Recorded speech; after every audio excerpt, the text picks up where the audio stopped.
J Magic. Hi, this is TV. This is Shimon Ram Records. This is Bailey. This is Marcus Intellect watching Drum Bass Arena, TV style. This is Adam. This is Ed Rush and Optical. This is Red One Ram Records. Bassline Smith. Drum Sound. This is DJ Flight. This is Friction. This is Shy Fix. This is Fierce. This is DJ Craze.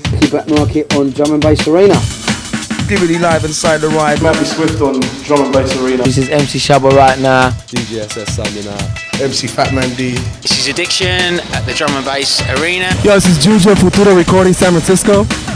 I'm DJ Empress from New York City, New York. Daddy Freddy on your corner. Hey, this is Tali from Full Cycle. This is Photech on Drum and Bass Arena. This is High Contrast on the Drum and Bass Arena. What you see is Drum and Bass TV.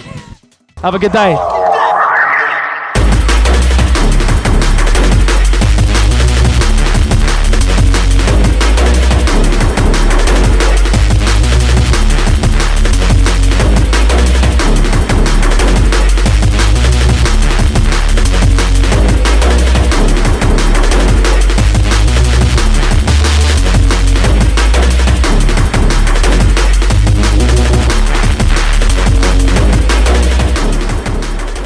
Listen carefully.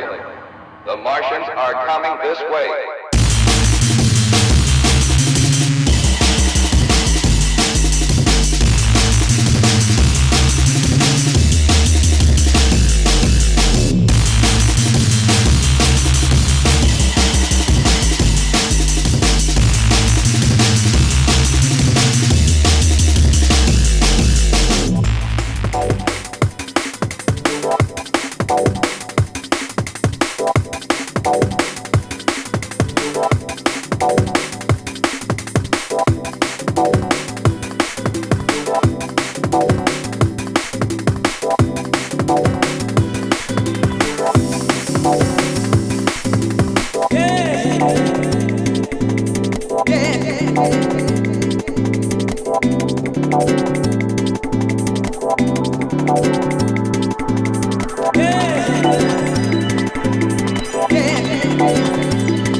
One more time. Alright, let's wake it up, fuck it. Boom, boom, boom. What? Boom, boom, boom. We got that boom, boom, boom. Now this one's going out to each and every way, but one more time. Boom, boom, boom. We got that boom, boom, boom. Front row. Someone's up in, someone's set the place. Everybody's up and living in the place. Boom, boom, boom. What? Boom, boom, boom. Yeah. Boom, just for the selector. Look at this old telestructure. With my face like a nutter. But now I'm about to be the driver. Boom, boom, boom. We got that boom, boom, boom.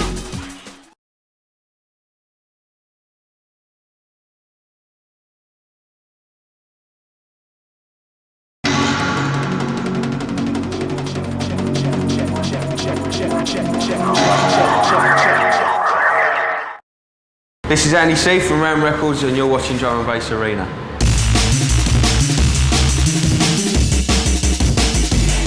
I started playing the drums when I was about 5. Just so I like eating things and playing around and stuff, and always been into rhythms and stuff, but musically didn't really get into music until kind of I was about 11 or 12, and literally the first tune that ever really got under my skin was Voodoo Ray, which I've said loads of times and my sister played it to me.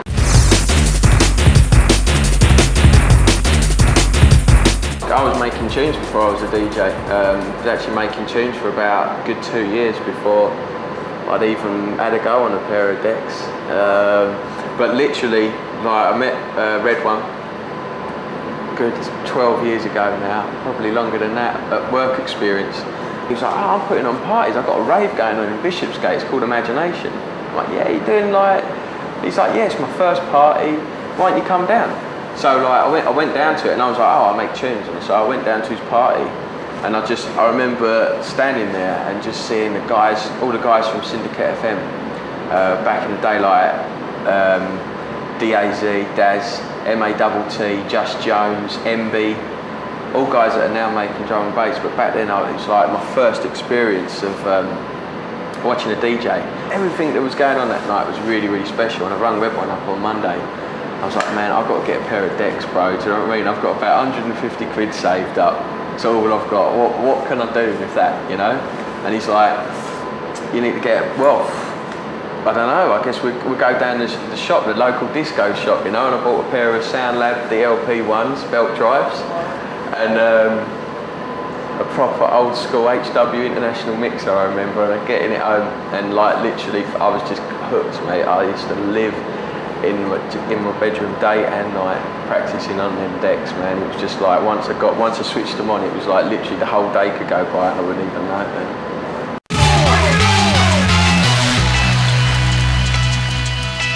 The first rave was like 91. I've been making tunes since like 1990. Started around records in 92. And me and Ant had been working together for years. The Valley of Shadows is actually the fourth release on Ram 4. So, you know, it was like, I guess that was a 2-year period of like I used to do like pirate radios, Syndicate FM, used to do loads of local parties in the area, slammers. Yeah, so it was like a, you know, a gradual build up and all that and keep continually making the tunes. And releasing loads of different tunes on other labels, but it wasn't until, you know, started Ram. Sour Mash EP was the first release. It took me 6 months to make, and I just literally wanted to put it out as a white label. And the whole way it came about was, okay, so how do you get a white label pressed? All right, so loads of research, ringing PR records in Wimbledon was where we pressed it, ringing up the, you know, finding out about how to do that, and it's like, okay, you can get record labels with printing on, put on the records, how hard's that, you know? So it's like, literally, when we found out that was it, it's like, oh, we can start a record label then. You know what I mean? And what should we call it? And my sister's like, Ram sounds good, you're an Aries, you know? It's like, it all fits in. And she hand drew the first logo for me, and that's what went on the record.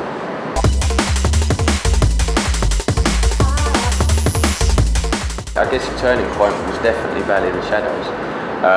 If you can, you know, call it a turning point when people were suddenly like, okay, who's these guys? Do you know what I mean? That started was a B-side. You know, and we only pressed a couple of thousand for the first run, and it literally just came out and just went absolutely crazy. And I remember going out to all the clubs.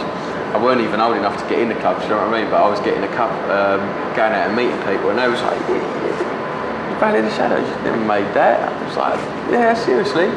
And it sort of like, they was like, okay, well maybe, you know, give the guy a chance.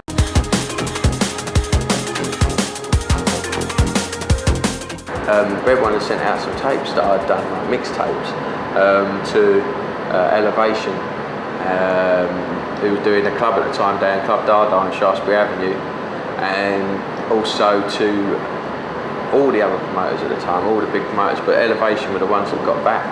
And they was a massive rave promoter at the time, so for them to ring back and say like, yeah, okay, that's a good tape, we're going to give you a booking. And they give me like 1 till 2 in the morning or something like that on with MCMC, I remember. It was like my first gig in Shaftesbury Avenue, and it was just, you know what I mean, crazy experience.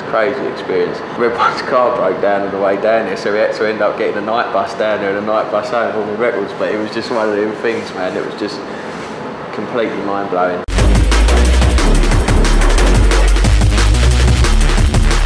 We met Sting from Telepathy, who was starting a club at the Wax Club, starting a night, and it was originally going to be garage and or house at the time, and like he said, oh, I'm going to try this. There's this new thing, jungle. Or something. I'm going to try, you know, I'm going to put on like a jungle night, Telepathy. I'm going to call it because he'd put on like legendary rave called Telepathy, like Marshgate Lane, all the old classic raves, and he was like, I'm going to call it Club Telepathy. Why don't you come down? You can play a few records.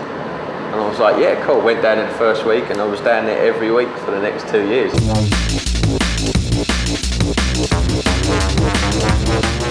It's like, you're going out, you're in a club, or you're in a party, or a big rave, or wherever it is you're out to have fun, you know, have a good time, man. It's not something that, it's kind of like, oh, I need to be a DJ, so I'm going to learn how to mix. It's like, it was a complete passion, do you know what I mean? I spent hours and hours and hours on the decks for years.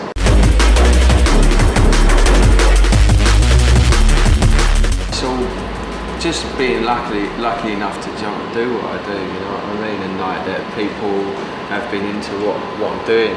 Another big highlight as well is like the Ram vibe with all the crew, you know what I mean, like Ant Miles, you know, being there from day one, Shimon, Moving Fusion, Red One, having all the crew there, you know what I mean, and the crew that we've all grown up together, and we've all kind of learnt the ropes together, and you know, and been going through it, you know, that's special as well, man.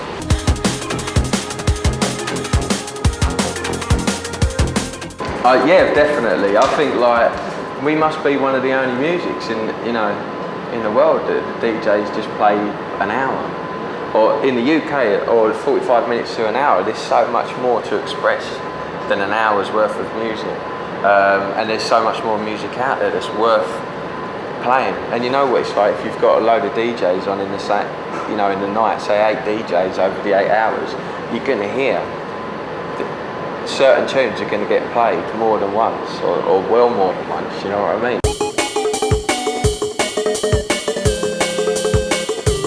Well, Ant's been a friend of the family for ages, and he came round. Like, I had a Atari ST and a little sampler, and he came round, and like he was just like, and he was doing music as well in the studio, and he was like, wow, that sounds different. Why don't you come round? You know, pop round. We'll just have a laugh and all that, and see what happens. And that was in like '91. It's 2003, and we're still like, you know, still going strong, man. You know, because Ant's an amazing producer. He's been doing stuff for years, do you know what I mean? Shimon's, like I say, me and Shimon have been going out to parties, raving together since we was 15, 16. So that's, you know, that's where that link is, you know. And I think in like '96, Shim's like, I really fancy having a go at making some tunes, you know. I really want to get a set up, what, you know. And he's always taking his laptop when he's touring abroad, coming back with new plugins and new tunes on the go, man, do you know what I mean?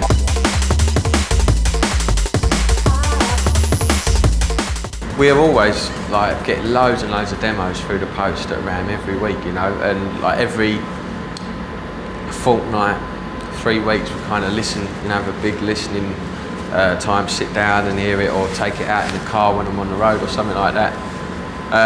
And that's kind of specifically why, you know, we've started them other labels, Frequency and Highlight. It's specifically to bring in new people. And, you know, there's so many, like I was saying, there's so many people making tunes and DJing and doing all, it's just need a break, you know? So it is literally a case of like, every tune that's been on Frequency or on Highlight has come from a demo through the post. We've signed tunes from Finland, from France, from the north of England, the south of England, from America, and all that. And it's, you know, it's great because, like I say, there's so many tunes. All right, maybe not for RAM, but like this, you know, give people, you know, a break. So there's definitely, you know, it's definitely an opportunity to get like new blood through. You know what I mean, and introduce new people to the scene.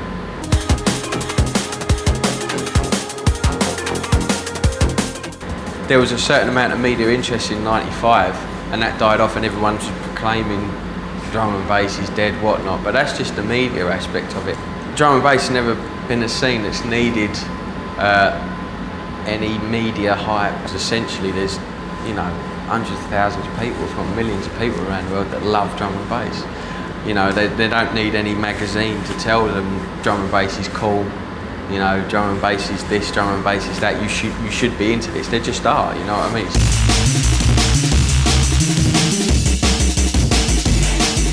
The internet has expanded drum and bass massively. Do you know what I mean? It's reached it into corners of the world where there's, you know, there'd never been a club or you know, that played drum and bass, or a music shop that sold drum and bass and all that. And I think like it's fantastic. You know what I mean? There's a whole, you know, online community of people that over the past few years have hooked up and linked up, and, you know, even taken drum and bass a step further. I think it's a great outlet for new people to come in and like say, yo, check my tune, you know what I mean? Check my tune out, download it here, you know, check this out. It brings through new, fresh ideas, and I think it's great.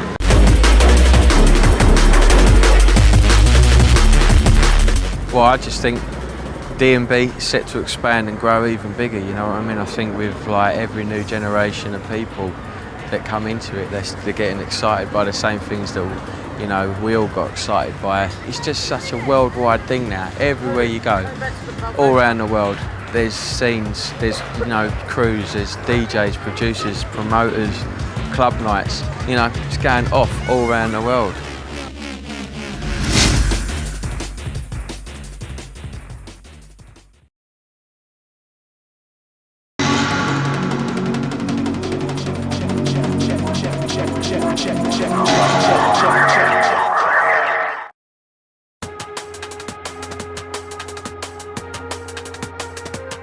What an MC's job is to do within drum and bass is just to compliment. The MC compliments the DJ and vice versa, reads the crowd. An MC is somebody that relates what the DJ likes from what he likes, from what the crowd likes. An MC is supposed to be a master of ceremony or whatever. To me, it's music connection. That's my new word for an MC. To be a good MC, a good drum and bass MC, I think you need a fairly powerful voice. I think you need to be fairly clear. And you gotta have a lot of balls, straight up. Because you can't just go MC in the bedroom for the rest of your life. He's confident with his lyrics and he's confident with the crowd. Oh, personality, charisma, stage presence, it all the package. It's not just one thing you've got to be good at. Nowadays, lyrics just ain't enough. It's all about being versatile, having your own style. It's not about biting, man, watching the next man. Just do your own thing. Basically, what makes a good MC is when you write and when you speak it, people can see it. You know what I'm saying? Like picture it when you're talking. You know, some people you can't picture nothing with that.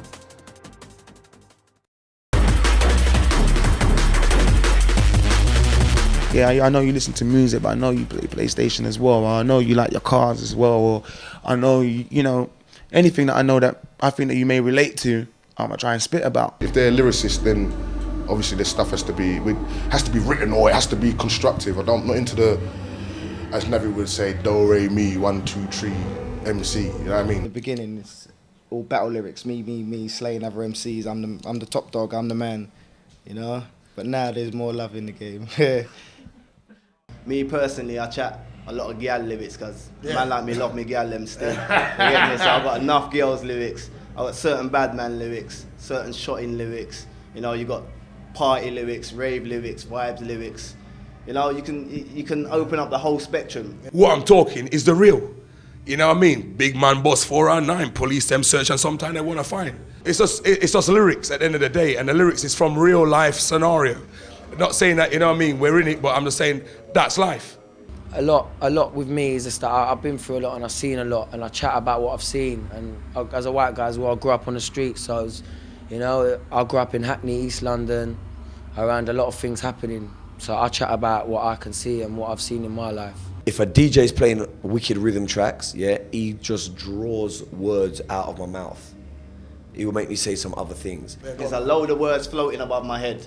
Yeah, you just grab the words. When you're in a freestyle, you just grab the words. You got words floating, whole loads of words in this world, you know? It's not really about firing lyrics all the time. It's about just being able to hold the crowd. I mean, you could be firing lyrics all night long, and if people ain't moving, then that ain't a good MC. Boy, a lot of people say it's about the double time and that, but really and truly it's about your style. I think the double time thing has just been totally ripped, basically. I think everyone's doing it because they think that that's the way it should be done, but not necessarily. In certain instances, yeah, but not necessarily over every tune. A lot of the time in the rave, people don't necessarily hear what you're saying. All they can hear is the double time flow. When you get time to break it down a bit, people can understand lyrics a bit more and stuff like that. Clarity, as I said, is always very important. Any good MC that's worth their salt will feel the music and want to shut up when certain mixes is running anyway, and they start getting confused. But other man, they like to just hear their own voice, I think. But my definition of a good MC is knowing when to shut up. A good MC will know when to keep quiet and will know when to do his thing. The wrong MC won't, and that's when you have problems. Or when you get like 7 15-year-olds in some back-to-back rave, all battling with each other and forgetting that there's even a DJ there. You get me? Them times now you just have to. Out comes the mic, straight up. We're all back. To become a good MC, you have to just be on it. Yeah? In it, with it, go through the ups and downs, lyrically. And stay focused, stay away from drugs. Yeah. I smoke cannabis. In my philosophy, or in the real philosophy then, because it's not even my philosophy, this is a universal philosophy, right? You have the past, you have the present, and you have the future, yeah? And they're all linked, yeah, by energy, yeah? You have the energy to take things from the past into the future, and then from the present into the future. So you have to understand how to conduct your own energy. You have to understand how to use your skill to attain or achieve what it is your aspiration is. That is not an MC thing or a DJ thing, or, you know what I'm saying? You guys out there watching this are thinking, you know, might be thinking, oh, shut up, or you might be thinking, wow, yeah? But the same guy that's holding the camera, right, wasn't born holding the camera, yeah? Just like I wasn't born holding the mic, yeah? And the guy that's asking the questions, he couldn't speak when he was born, yeah? As a matter of fact, right, I couldn't sit on the toilet and go and have a number 2 by myself, yeah? My mum used to clean my batty for me, yeah? So I'm saying everybody comes from nothing, and then you elevate to whatever it is. It's all about how you use your mental and about how you use your inner to reach to where it is you want to go to.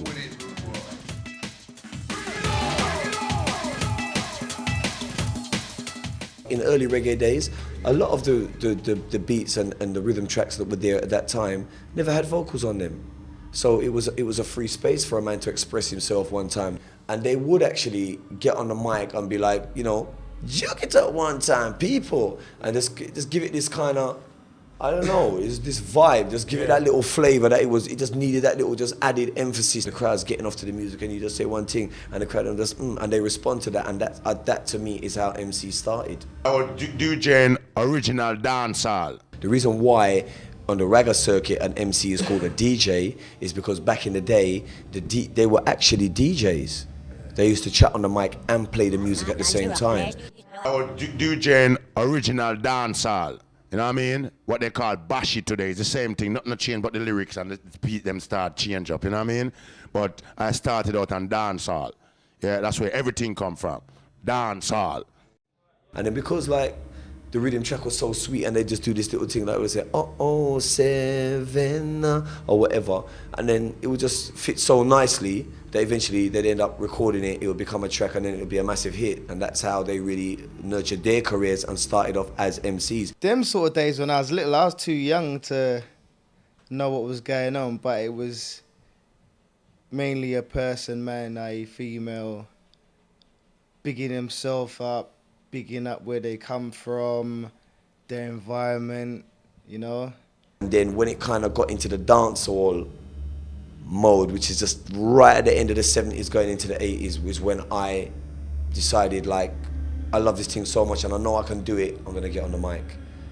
Well, I started MCing back from early 70s, coming back up to late 70s, coming back up to the 80s, you know, and Wild Bunch Disco in Jamaica, which was my uncle's disco. Then I moved on to Youthman Promotion. Then I came to the tour, did the England, met Simon Harris, then Rodigan, and then the whole thing kick off. Ragamuffin Hip Hop was born, Ragga House, Ragga Rock with Led Zeppelin, Daddy Freddy, the whole 9 yards. You see me? Yeah.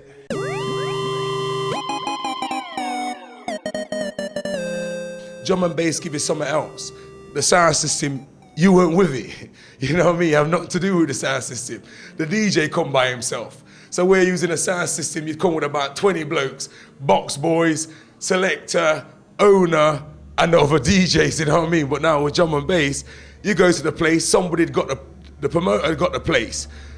The promoter organises a sound system and he organises all the DJs. So all you do is bring yourself there because the promoter call you by yourself. So that's not much baggage, you know what I mean? All you got to do is get your script right. Because I came from like the early reggae sort of, because my old man, he did sound systems and was part of the Aswad thing. And so I got the toasting side of it, you know what I mean?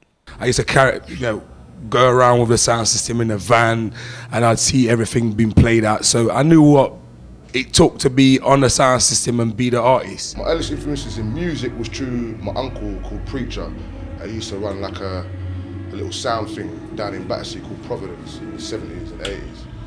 After doing a dub plate, I see that a lot of people's taking notice of me and it continued. Then one day I got a call from Black Star sound, and after working with Black Star, doing quite a few things with Slipper Goldie, you know, it's classic on the radio, easy up on the Heatwave, it still plays now. Then I went into V-Rocket, who's run by Valerie Robinson, who runs that sound system, who also runs a radio station now.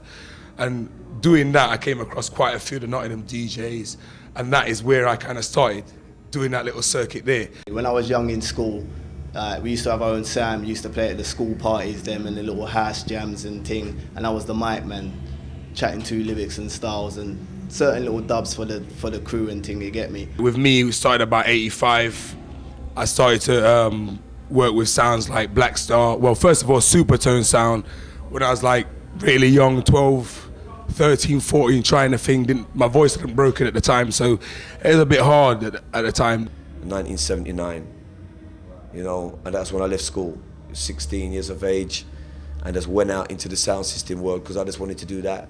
I always worked, I always had a job, I always had a job, man. I always tried to earn some money, you know what I'm saying? Because you have to be real about it. You can't think you're gonna be Nas or Puff Daddy or Busta Rhymes or whoever you think you're gonna be. It's not gonna happen like that. The Martians are coming this way. When I actually got into the scene, I'd never really heard a drum and bass MC. I hadn't heard any MCs, you know what I mean, really, on that scene. I didn't know who was who or what was what. I just knew what the music was. So I just did what I thought should be done, basically. Then the MCing thing was mainly through my cousin Rodney P, like when I was really young, and then he blew up, and then I didn't see him for a little while, and then by the time I saw him again, I started MCing. I used to be into like hip hop before. I didn't even like drum and bass before, you know what I mean? So all the people there, you know what I mean? But I remember when hip hop was born. Yeah, I remember when hip hop just came around and it was like the new thing on the telly. Yeah, where it's like, yo, look at these guys in America, they're rich, and they're scratching and they're doing this thing called body popping and they're breaking. And yeah, I remember when it was the new fad, yeah, and they thought, yeah, it's gonna be a little thing and it's gonna die. And look at hip hop now, yeah, and it's the same thing with drum and bass. 88, 89, like the acid house thing, I wasn't really into it, you know what I mean? Because I came from the ragga side of it. We thought it was devil music and shit like that, but there was certain tunes that held me, you know? You know, people may or may know that I kind of stumbled into the world of jungle, drum and bass. 93, 92, 93, you know, everyone was just being infected by jungle. Everybody was starting to listen to jungle. You know, I can't really get, you know, too deep into the hip hop now. I can't really get too deep into the ragga now because that's a ragga thing. That's an American thing. But this is a UK thing here. It's close to home. I feel I can, you know, do with some of this. The actual first rave I done was a rave called Outrage at Busby's, which was 91. Then I got into like with Telepathy, 92, 93. Which was doing like the Wax Club every week and just little things like that. Man, I started off in Monday Club. Like with Rat Pack and all them people there and Holy Potter Man's them. Don't know who they are. You know what I mean? Started off a long time ago, 91, 90. Well, the first rave I went to, what I noticed all the, you know, MCs and when the limelight was roast. I think most of the raves at the time I came into, the MCs were a prominent thing, you know, the A-Team, the 5-0s, Navigator, Debt. You know, even Fearless. You know, these are guys that I remember when I was a nobody. Up until like 93, 94, I weren't really getting a lot of work. Maybe one or two things every week, or maybe one thing even every 3 weeks. Do you know? And obviously now things are just crazy, man. They're hectic. The first ones I actually got to know was like VIP Crew, Hardcore General, Paddy and them boy there. Man Paris, Bassman, Stevie Ipa. God rest his soul, Stevie died. And it's a bit of a madness for me because like the way I see it, I was doing a lot of work with Mickey and stuff, and then when he died I started to get more work, so I had to question myself a little bit. Do you know what I mean? It's a bit fucked up, see when you originally die and go and then all of a sudden you're getting more work, you know what I mean? So I had to question myself a little bit and then say, well, alright, if that's happened, and that will step up to the plate and represent for my man, and that's how he would be.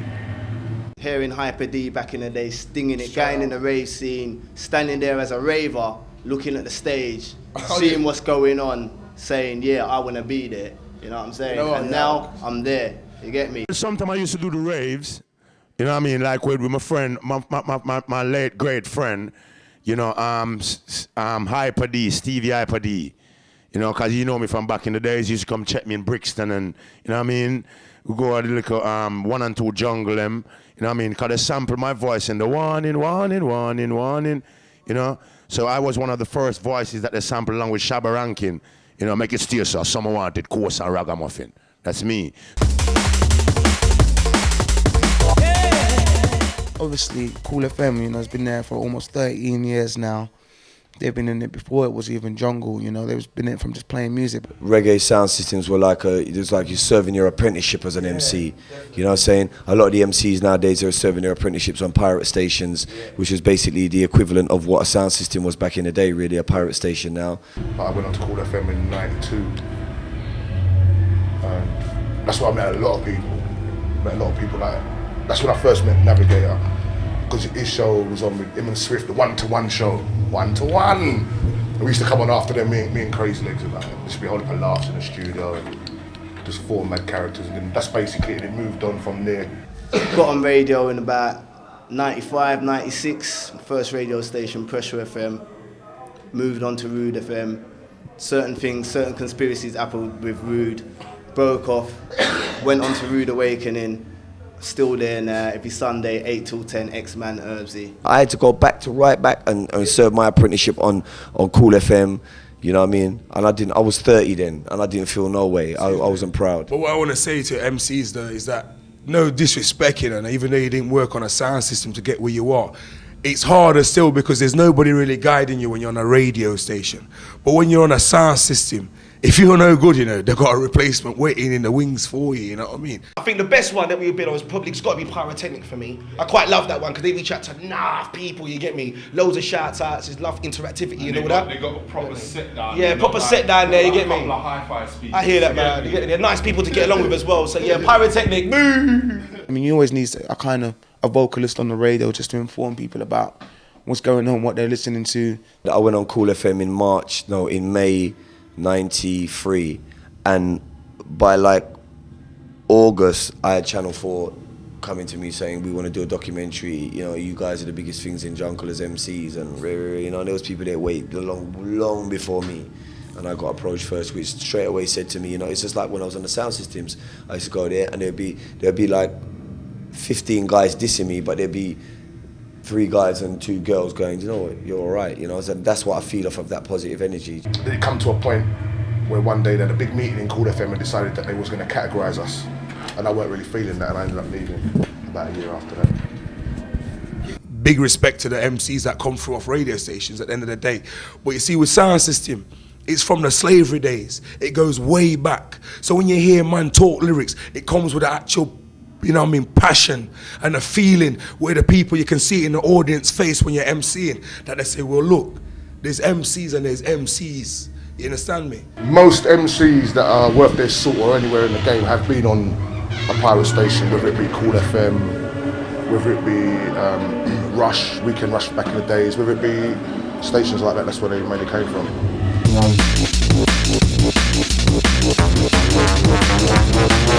Persistence.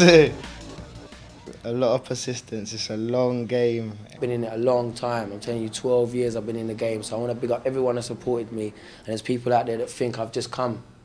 They think I've just like come in the last 3-4 years. So that's great. That means a lot of new people are getting into the music. So they need educating as well. And you got to have patience. But as you go along, you can see you can get more out of it for yourself. Yeah, well, you know, when you're starting out, you have to pay your dues. You know what I mean? You know, you have to go through, what you call it, the struggle.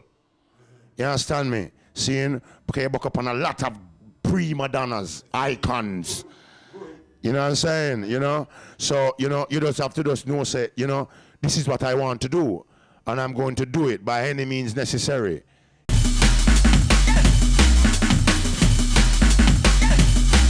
Come out! Well, actually, I followed my old producer, Simon Harris. He was in the Guinness Book already for doing the yo-yo. Yeah? I just went along, seen some people, about 15 or 20 people lined up in the line to go, and I'm standing up there watching them going up there. But I'm saying what they're doing, you know? And Simon said, they're trying out to break the speed rap. So I said, I could fucking, you know, back on the top of the top. Enough for them. Then take all my peanut and peanut butter. They get this is where they get it from. I could go up there and do better than that, blood. You know what I mean? So I went there and, you know, one time it just broke same time. Back on the top of the top of the base, top of the top of the, you know what I mean?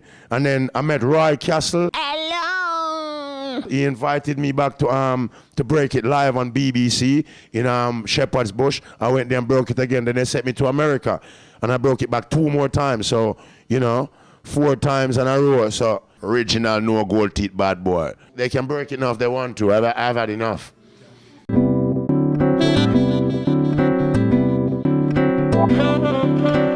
You know, I'm in Puerto Rico and I don't even know how they say it in their language, but they call me the Rottweiler in their language out there. And they're calling me like that from, you know, the first time I got there, you know, people are, yeah, hey, the Rottweiler. And I'm just like, this is crazy. Some of them cats can't even speak English, you know what I mean? But they can MC their ass off in English, you know what I mean? It amazes me. You know, Australia, it's crazy, standing ovation business.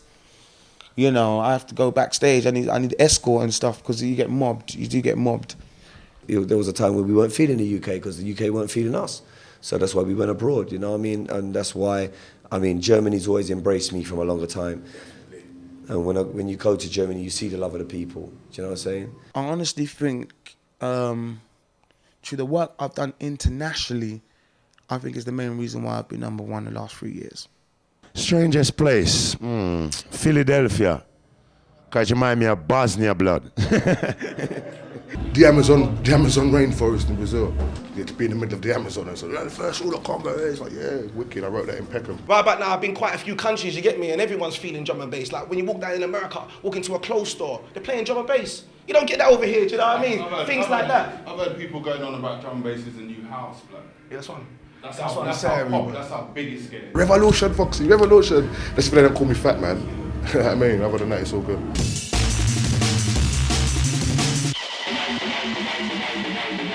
Best moments of my career so far, I mean, it's got to be winning the awards. You know, there's so many of us MCing week in, week out. And just to get some kind of, you know, some kind of reward for the work that you've done is flipping great. When you get booked for the States with the raves, they'll have a room with drum and bass and another room will be hip hop. You know what I mean? So I'm mixing and rubbing shoulders and staying in the hotel as the Ice Teas and the M&Ms and, you know what I mean? You get to meet these people through your travels and they're like, yeah, and they actually big you up because they've actually heard what you've done and you're like, whoa.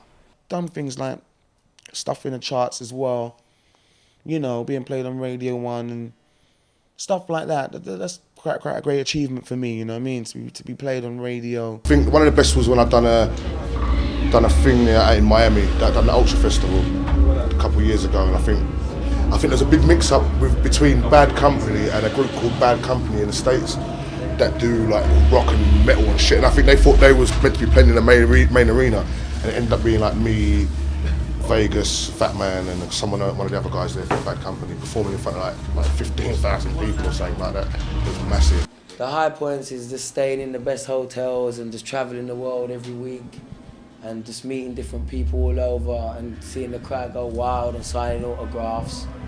That's the high points. You know what I mean? The lifestyle is just crazy, but I think that's the best part of the job, the buzz. You know, like when people say, like when you get up in front of a big crowd and you get some kind of response and that kind of thing, you get that welling in the stomach, almost like tears to the eyes. Better than drugs, better than sex. If you catch me in a room full of people and they're like, oh, I can't do a rap, do a rhyme, it's like I get shy, I go in my show, it's like, oh. But you give me a mic and put me on the stage, it's like the waiting thing goes and Fearless kicks in, you know what I mean? I feel like I've been on tour for 5 years. You know, you check Jay-Z or Eminem or some certain big stars and they're like, yeah, we've been on tour for 8 months and it's really hard and shit. This is really like being on tour for the last 5 years. Running around, late nights, lots of mileage on cars, points on your license. Hard work, man. Been working so much throughout the week. Then come on a Saturday night where the largest event of the week is, I'm gone. I'm totally wasted. I haven't had a holiday since 1986. That's even before I started MCing. I'm gonna have my first holiday next week for 4 days. I'm gonna go to Amsterdam and smoke weed. Boy, you can hear by my voice, man. I just come back from Cyprus, got off the plane, come straight here. I've cancelled like 4 shows yesterday and Thursday and Friday, and It's crazy. I'm doing like 2 and 3 a day, every day of the week. I maybe get 1 day off now. These days, it's not just Friday and Saturday gigs. Far from it. It's very much you do Wednesday, Tuesday. There's things all the time. A good week I can do like 9 in 3 days sometimes. Like 3 and 3 on a Friday, 3 on a Saturday, 3 on a Thursday, 3 on a Friday, 3 on a Saturday. On a bad week, 1. But it's all, it all offsets each other, do you know what I mean? One check, one check, one check, one check, one check, one check, one. No, it's not a power struggle, DJs are scared. Yeah, it's not a power struggle. It's a case of, at the end of the day, you get some people like, yeah, you can go in a club and we'll put it this way, you can't have a night and put 5 MCs on the lineup and have no DJs, because that'll be a bit nuts. Because back in the days, when you go through Do Magic or something like that now, the MC was back in the box. They used to saw the DJ, you know what I mean? But now they've given us a stage because we wear pretty clothes and and whatever, and the kids want like a little role model or something to look up to, apart from a DJ just standing there just mixing away and not smiling. You see, I get on with nearly all the DJs because I've made a point to, because I don't really want to be going on there and got to chat on the mic and the DJ wants to turn down the mic and all them kind of things there. So, is there a power struggle? I think there is a power struggle between some MCs and some DJs.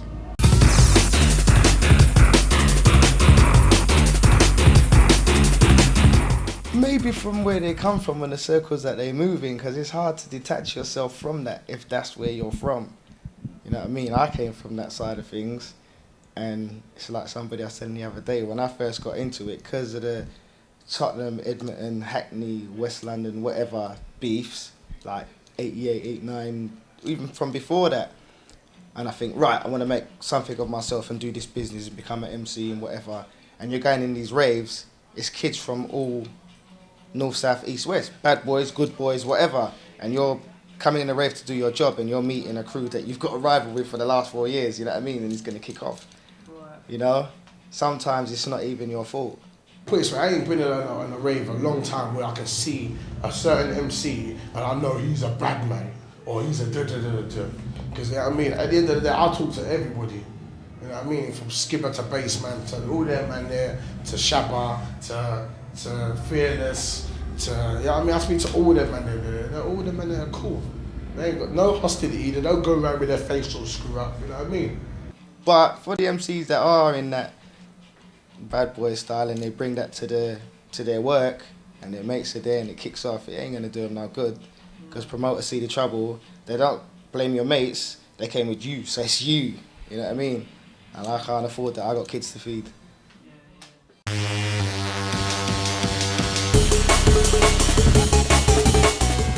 I think MCs running their own raves are good as long as they're not concentrating on themselves and just the MCs and putting up a shit DJ lineup, which some MC parties have done and are very much guilty of doing.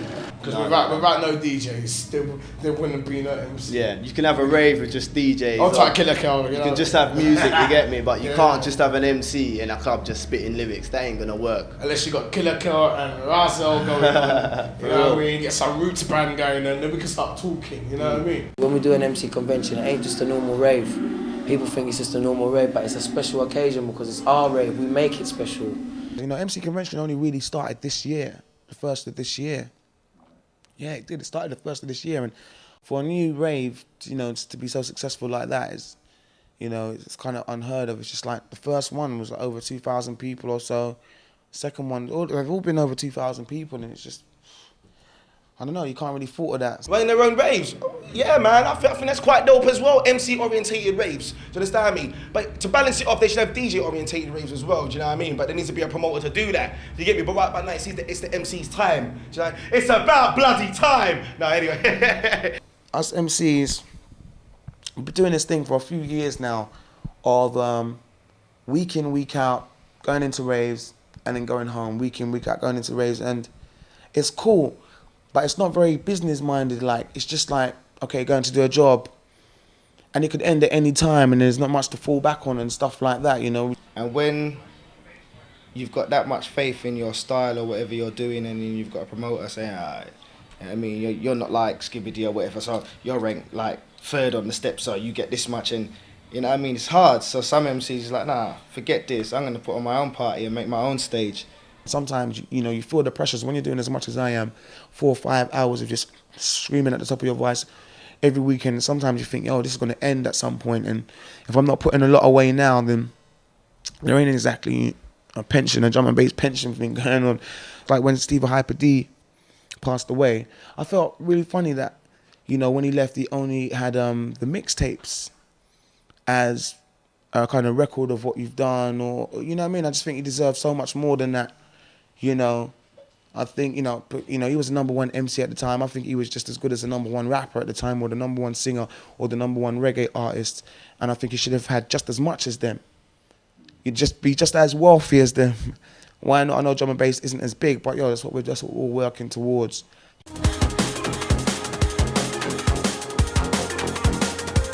One of the best things about the scene right about now is the amount of youth coming into it, and the amount of youth that's feeling the music, and the MCs as well. Just in Rochester the other night, and also Tunbridge Wells a couple of weeks ago. Absolutely crazy. Kids going wild, even kids as young as 6, 7, all the way up to 18, going wild. The one just the other day was like 1,500 kids going wild. I brought my kids to a couple, and I think that's good as well. You know what I mean? As I said, the message from you catch them early, and from before they, like, some have older brothers and sisters, and that's all they see is the bad boy side of things. When you get under 18s and stuff, and people that's gonna make a difference, you can talk sense to them kids. Say, nah, that's not the way. This is the way. You know what I mean? And when the rave's finished, say, "Wow, that was a wicked rave. There was no trouble." And I mean, Mama was spitting pure good shit. And that shows that, you know, there's definitely a future in the music more than anything. And then we're not just all stuck in our old grade ways or whatever. You know, we're definitely appealing to the kids. So yeah, no, enough of them under 18s. I've seen trouble in them. Them little kids, they can get rowdy, but that's just them being young.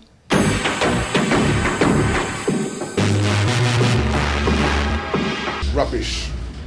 All that more fire one? Nah, mate. Nah, mate. MCs appearing on record, I think it's good when it's done well, i.e. more fire. Then me and Spider made a track called More Fire with you know, like Shabba, Tenor Fly, Soul Train. You know, it was a legendary record that we made. And then obviously Fresh Bad Company came and he remixed it, and then Andy C came and remixed it. And it was just like, eventually the whole thing just catapulted, and then it exploded and snowballed into the next thing. Do you understand me? More Fire now is a legendary tune. MCs on records, well, I think that's the next step, really and truly. Vinyl is power. Do you know what I mean? End of the day, it's funny, you know, because basically a lot of producers that are DJs get a lot of work around the world because they're producers. Understand me? A lot of people heard their records. Do you know what I mean? So basically, once people hear your voices all around the world, they're gonna want to hear you. That just means more bookings, more money. Yeah, I'm all for it, man. I got a few tunes sitting there, and I've tested a lot of them out. Like, I've been out in Iron Upper for 6 weeks, been toured the whole of Cyprus. You know what I mean? And played it over there, and just to see people's reactions towards the drum and bass.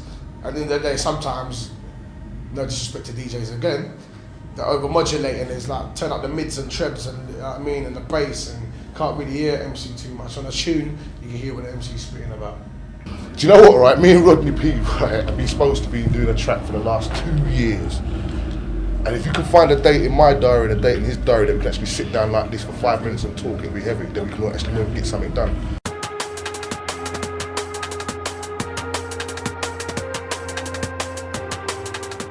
This is the British hip hop. This is the British hip hop. And I think we missed our turn, but this time around, we're more educated. We can deal with it now. So when it comes, we'll be here.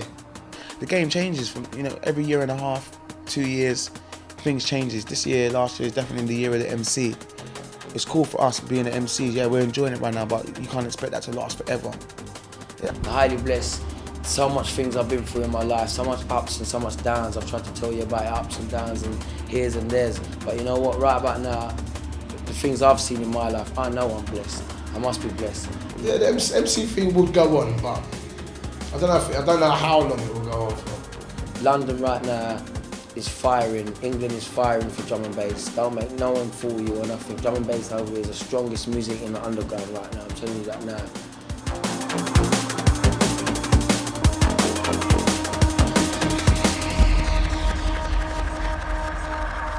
When I want a commercial weed figure respond me chest. Think what me a bun is rated as the best. Got me sticky, tight and compressed. Look pon the read and ball out highly blessed. Can get it in the east and the northwest. Listen to the shabba cause you know me just flex. Sun, sea, sand, sex.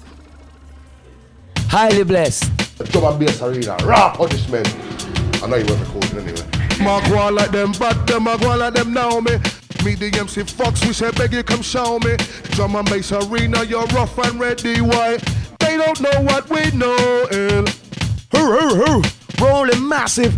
S come again, K come again, I come again, B come again, D come again, E come again, E come again, we come again, we come again, with a new trend. S come again, K come again, I come again, B come again, A come again, D come again, E come again, we come again, we come again, with a new trend. I'm gonna make ya, gonna break ya, gonna make some goddamn paper. I'm the wild log. Booster, skipper, I'm a trooper. Back to the buck, back to the future. I'm gonna break ya. Drum and bass arena. And I say, yo, should have said we are Bush, President Bush. Shit. Mr. Fearless, hustling beats, going out to all drum and bass arena massive. Come on! And we're gonna rock with the general, I'll bend them all, send them all to the rave and tell them all. Original pan the mic, coming on, criminal, not minimal. Unstoppable, incredible, lethal for the people, red crew in the venue, I see you. No MC dropper like we do, whoop, whoop, whoop, boom. And that's a wrap. See ya!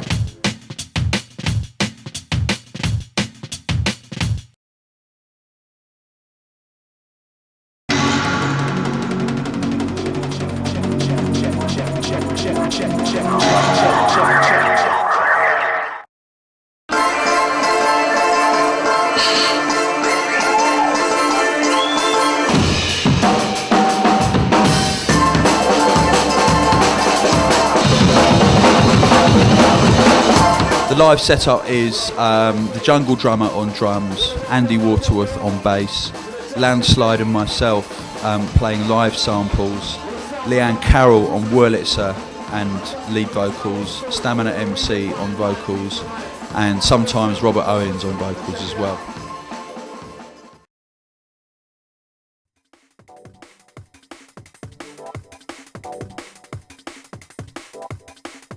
We took something that people didn't think could be done live, and we took it out live. We took it on the road and we exposed it to a wider audience. They look at it and they see what they recognise, a drummer and a bass player and two people standing there, and then halfway through the night they'd realise it was jungle drum and bass being played live. The Represent lineup consists of 4 people on samplers, me, Crust, Ronnie and Sav, Cy John on stand-up bass and electric bass, Bobby Merrill on drums, Onali and Dynamite on vocals.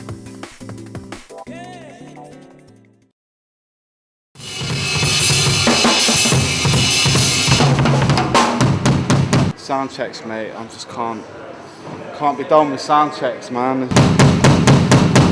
Just fucking. There were certain personality disorders within the band. One of which was mine, and 5 of which were the Jungle Drummers. Tony, will you stop fucking about? Are we gonna fucking The Jungle Drummer, who, I mean, he's like, I don't know, he's like Billy Cobham, who is basically the best jazz drummer ever. He's like Billy Cobham, but if he had grown up to be a junglist, he'd be like the Jungle Drummer. Andy brings the real kind of like the jazz musicianship to the band, you know, with his upright bass, and he makes his bass sound like an 808 basically. He gets an amazing sub out of his bass.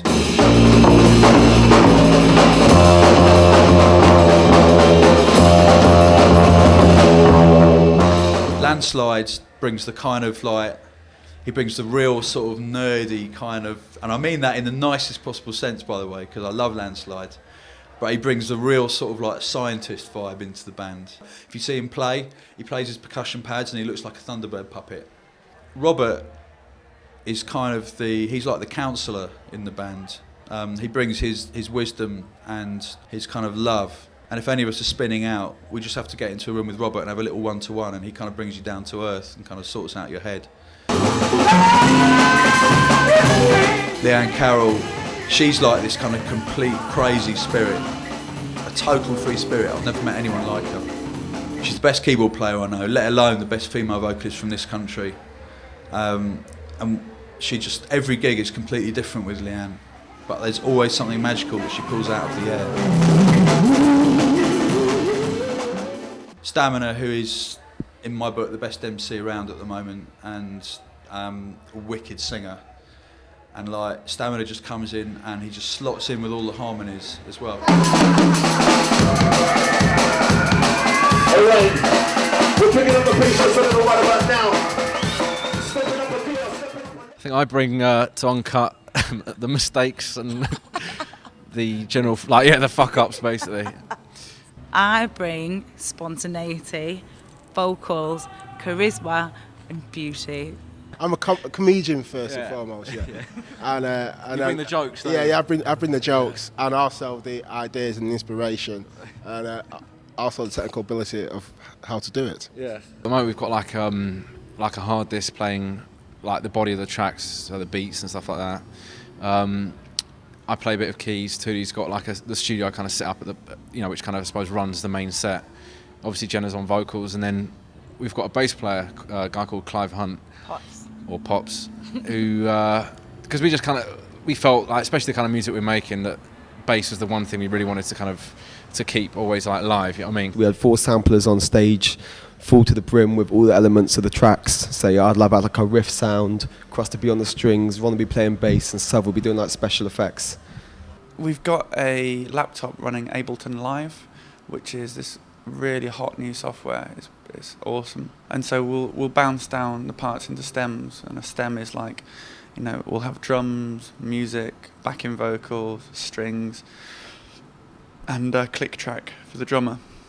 And then all of those will be routed to a mixing desk, along with splits of the live thing. So we've got a guitar player, a bass player and double bass player, a drummer and vocalist. The clubs that don't have facilities for live drums, I use like a D-drum full electronic kit, and for the clubs that have facilities for live drums, I use 2 or 3 snare drums, cymbals, and obviously like toms and one bass drum. Back then we were using 760 samplers made by Roland and monitors.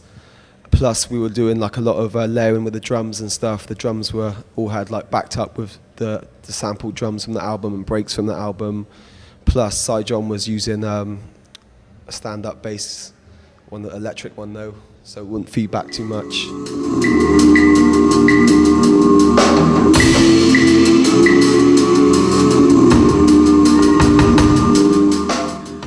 Live is where no one in the band is wearing headphones.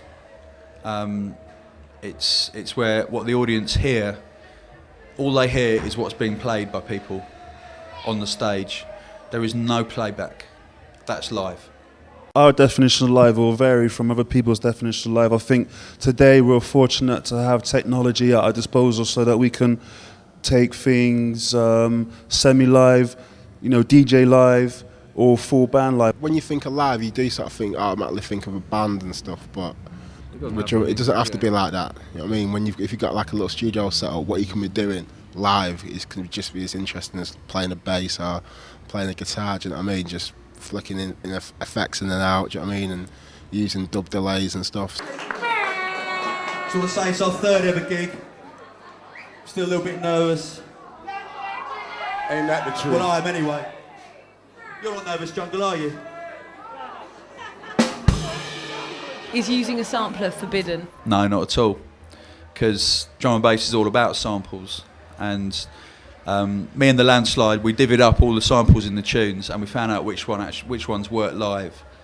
We had to do a lot of chopping up, because if you've got like a filtered loop or something that is the basis of a tune, you can't just have the loop going, because then everyone's got to synchronise to that loop, so it's not live. So what you have to do is chop the loop up into 100 parts, and then you spread it across the keyboard, and you can play each part. So that means that you can play to the drummer.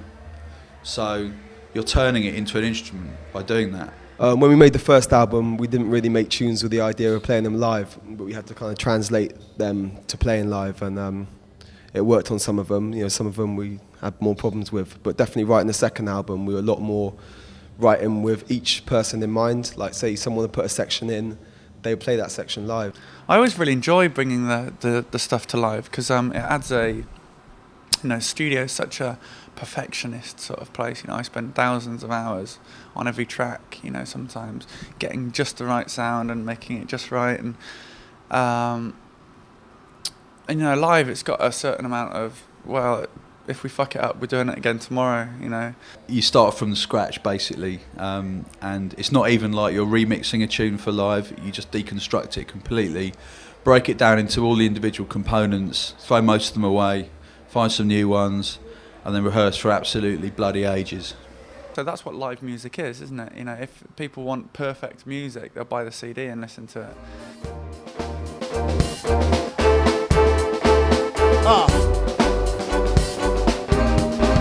Check it out now. What's freestyling all about? It's about being able to speed up and slow down when you're playing live, so that, you know, if the audience are in it, you just speed up slightly and it gets more and more exciting, and then you just kind of switch it and you spin right down to breakbeat tempo.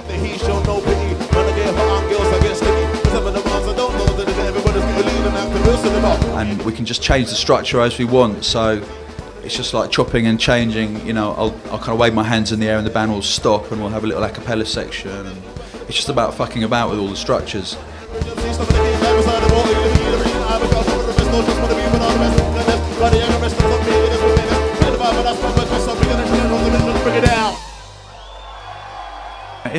If you've got different channels and different effects, and you know, you can speed things up and slow things down and loop sections, it's like you're moulding a piece of material, and every shape at the end of every gig, each piece is going to look different.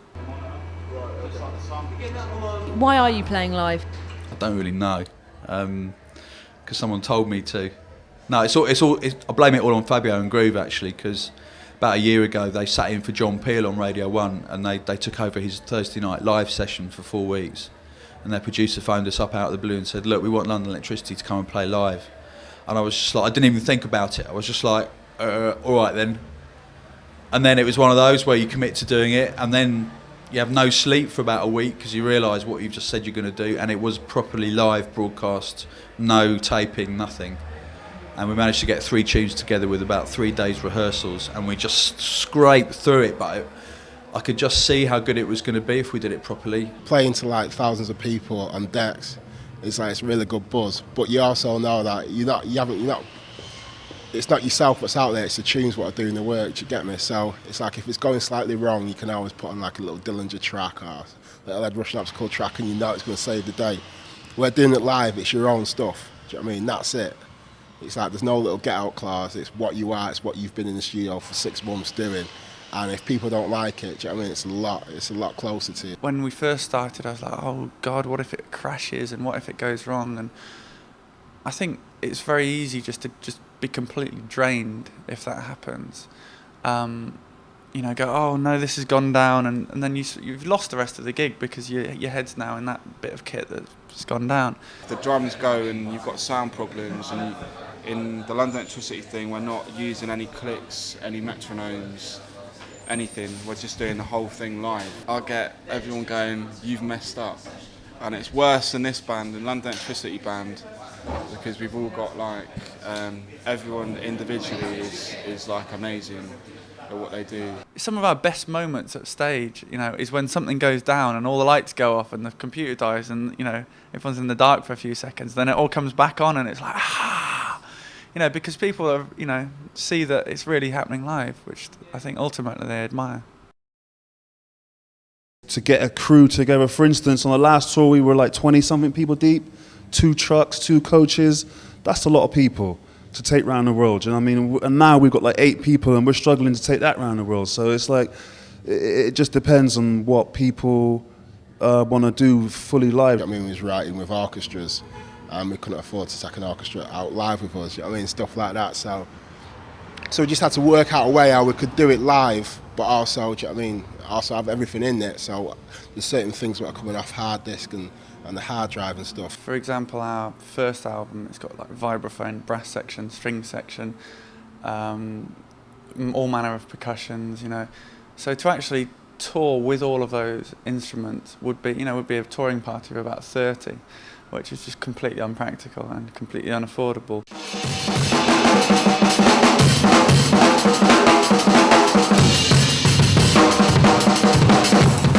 think some of the sort of, I guess, lesser known, like some of the sort of lesser known bands we've seen sort of who do like drum and bass, whatever. That's been the problem. It's like the drums just haven't been tough enough. They've been a bit kind of tin pot, and I guess sound a bit too kind of like a garage band. Do you know what I mean? Rather than a drum and bass act. I think it's not difficult to play it, but the hardest thing when you're recording live drums is to get them to come out live and not overproduce, because it ruins what you're trying to do. Like obviously the king is Dillinger at getting the drum sound down. Represent a really good live, do you know what I mean? And when they did Glastonbury, and it was like televised, do you know what I mean? They got like a lot of good press off that, do you know what I mean? People were in it because of the energy. It's really hard to actually get the snares and the kicks to come out really, really good. The kicks are alright, but to get the snares and all the little notes you do to make like the beat sort of swing, that's difficult. Drum and bass is just all about energy, and fucking hell, man, if you can't do it live, then that's what energy's about, isn't it, really?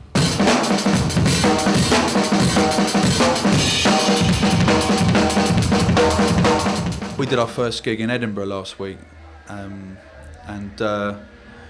we've been rehearsing so hard, but we had no idea what it was going to be like, how people would receive it. It was a kind of junglist crowd, and we thought maybe they'd be standing and watching, like liking it, but just kind of going, what's going on? But then it was shirts off in the first number in $1 Billion Gravy. Everyone had their shirts off, and they were just fucking, they were moshing. It was like a Beastie Boys gig or something. People are used to seeing like a band going out to see a band. There's a whole other audience out there, older audience, that goes out to see concerts, and I think it attracted them. Yeah, I did appear on Top of the Pops last year. That was with Shy FX doing Shake Your Body. Before I did it, I was like, wicked, Top of the Pops, great, but yeah, I was sort of I had to mime really, so it wasn't really the same as doing it live. People have got funny ideas about drum and bass, and we all love it because we're all involved in it, and in some ways it's good that it's never really broken through, because that's what keeps people loving it. I think the strength of drum and bass is that it is underground. I went to like America in December and played with DJ Craze, and it really sort of blew my mind. People coming to the clubs that had never seen anyone play the DJ before. Like, it was amazing for me to watch people's reactions. Over the past like 6-7 years, been loads of live sort of drum and bass bands come and go, do you know what I mean? But each one who's come has like took a little something from what came before them. I mean, just added to it. So I think it's just a slow progression, but it'll get there, definitely. To get to an arena stroke stadium kind of level, I'm not sure about that. I mean, you know, some people have tried it. It doesn't work, man. Forget about it. It's all about letting it build organically. And if it builds to the point where suddenly you can play in a big venue and it goes off, wicked. But that's not what it's all about. That's not why any of us are doing this. Anyone who tries to force it onto another level, they're just going to come a cropper.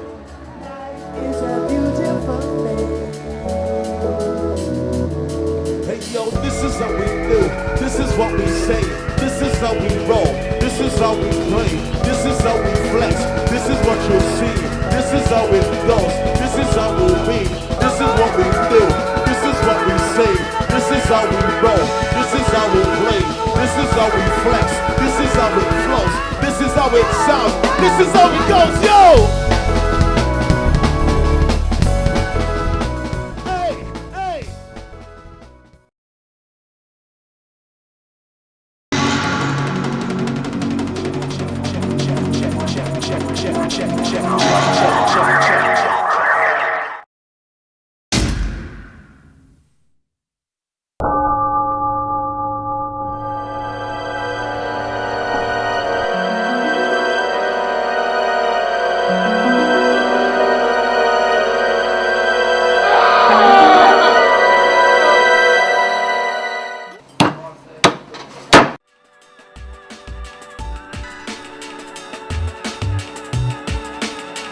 Started producing about 97.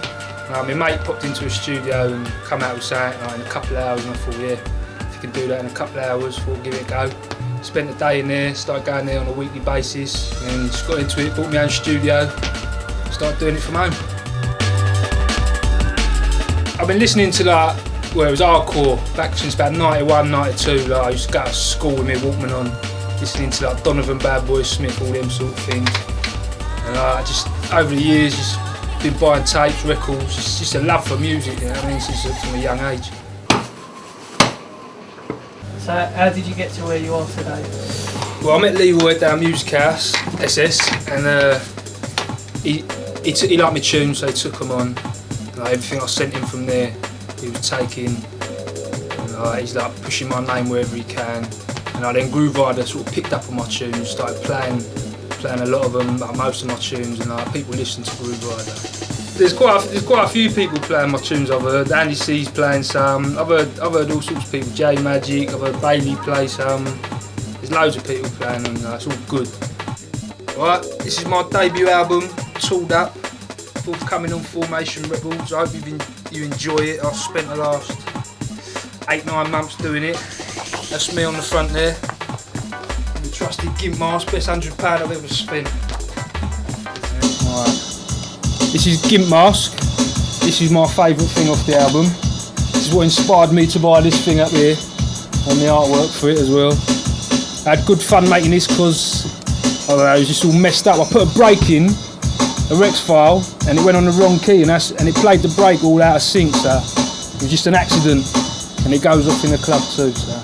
This one's Trenchfoot. This is another one of my favourites off there because it's just different to what I normally do. It's a bit more musical, and I heard Bailey play this at the weekend, and I ain't really heard it played out, and it went off good, so I'm happy with that one. It's another one, few people are playing. It's going off alright in the clubs. Every time I play, it gets a rewind, everyone goes mad to it. So. Got a nice little sample in there, Optimus Prime and the Transformers. I was meaning to do it for years, but I've only just got hold of the video, so it's gone on this tune.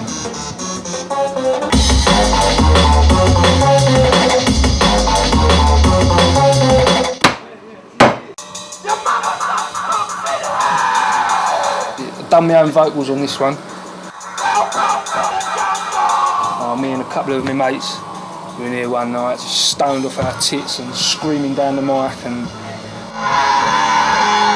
I've got this plug-in that's like a electric guitar thing, and it's pucker.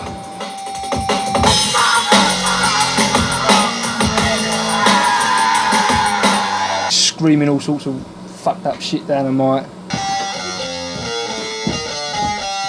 It was a good laugh.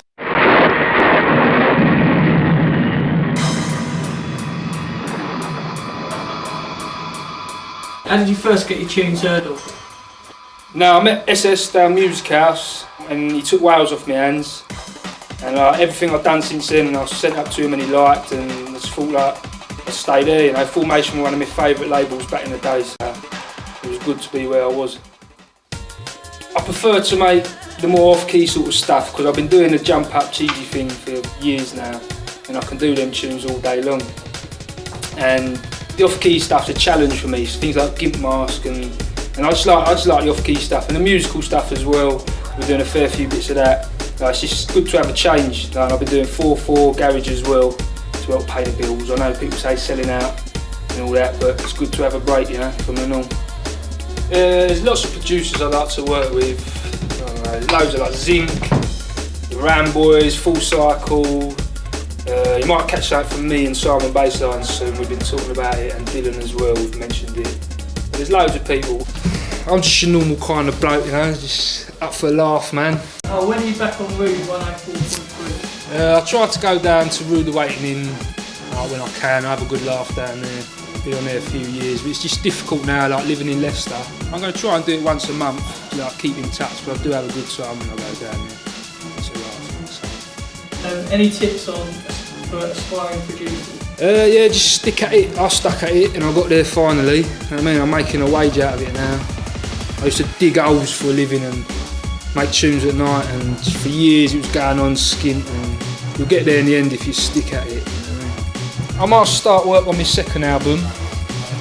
See how well the first one does first. I've got a few remixes to do. And right now, what I'm interested in is going to see the greedy girls in there. See you later, boys.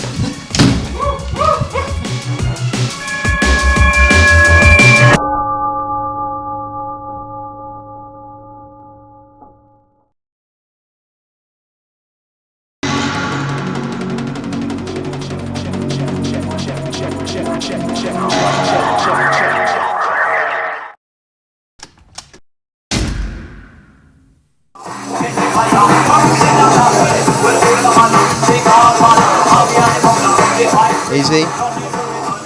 MC. Fresh. Easy. Fresh. We're filming the video for More Fire at the moment. Today is kind of like the culmination of weeks of like a lot of effort from a lot of people. A lot of the time you see drum and bass tunes getting into the charts and they're not really tunes that the underground supporting. So it's good that we've had an opportunity to be sort of involved with something that people are excited about outside of drum and bass.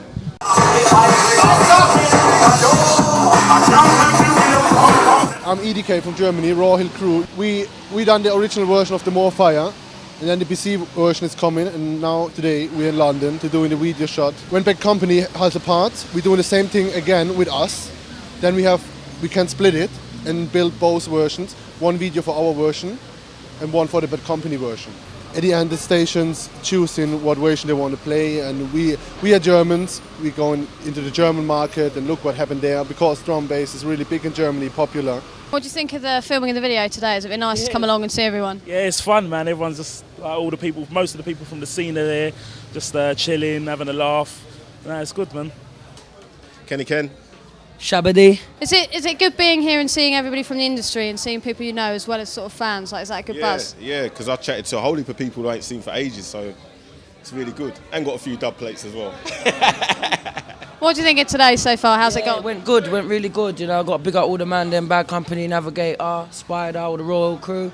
Wicked took part in the video today. Went absolutely, I think it went good today. Is there like a story running through? There's an actor in this video who plays a punk MC. Yeah, this guy doesn't want Navi and Spider or the whole Royal Crew to bust. Yeah, he wants to hold them down a little bit. So what he did was he hired two girls, said to these two girls, "Yeah, check Navi and Spider, put something in their drink so that they can't do the show at Movement." Yeah, so they fell asleep and they can't do the show. So they woke up in this house and they don't know where they are. They get a kind of flashbacks what happened last night. Yeah. In the next minute, Navi gets a phone call from EDK and Fresh saying, "Yeah, what's going on?" Because it seems like this punk MC wants to take over the party. So Navi and Spider realize what happens and say, "Yeah, okay, wait a minute, hold on, we're coming down to London. Yeah, going to this club and tell the punk MC what's going on." And the punk MC runs away because he's scared of them. Yeah, we're from a German production company called Vision L, and we've been approached by U3R and BC Recordings. It's a really European kind of endeavor, German record label, German production company. We're shooting on DV cam for the technically interested, and we'll be really heavy into post-production. 3 weeks of heavy post-production. Now the porn scene that we're doing early with me and some birds didn't really go very well because the director, he was feeling a bit squeamish. He didn't want to get up for the close shots. Apart from that, everything's been really cool. We had a scene with a Hummer dropping off Navigator and Spider at the club. That went really well. Yesterday we were shooting in an old building, sort of 600-year-old building in the country. Ockwell's Manor, which is a house that was built in like 1430, and it was stunning. So that looks pretty bling. And then obviously everything today, a lot of people turned up to show support and it's going really well. A lot of our friends are here, you know, my old friends that I've grown up with, and like my sisters were here today. So like it's been a really elated feeling. It feels like a sort of stressful birthday party.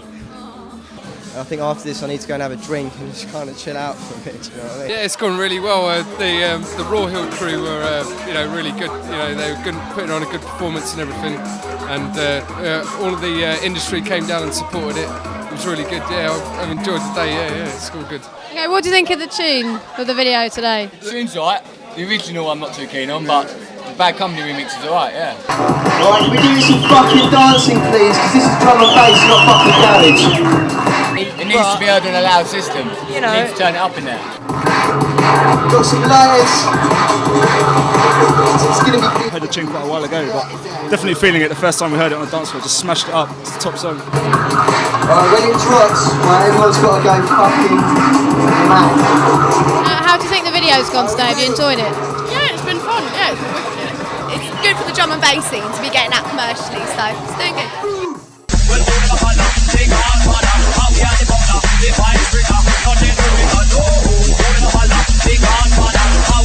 It is planned that the video will be played in early January because the tune will be released in, let's say, mid-January. You know what we're saying? Keep it Slayer. Whoa!